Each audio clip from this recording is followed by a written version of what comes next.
Mr. G, and I got a series here on how to learn how to play the blues. And I think you're going to really enjoy this series. If you're a beginner guitarist and you want to learn how to play the blues and you want to learn how to solo over them or just play riffs or bar chords over them, I think this is a great course for you. I'm going to be going over all the essentials, bar chords, open chords, that blues chord, the dominant seventh chord.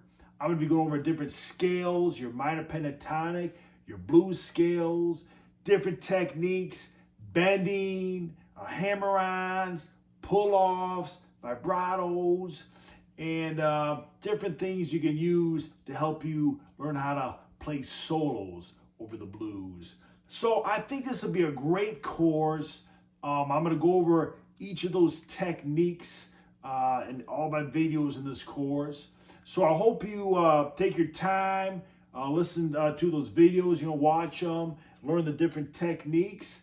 And I think it's going to be a great series on learning how to play the blues. Again, keep on jamming, and thanks for watching.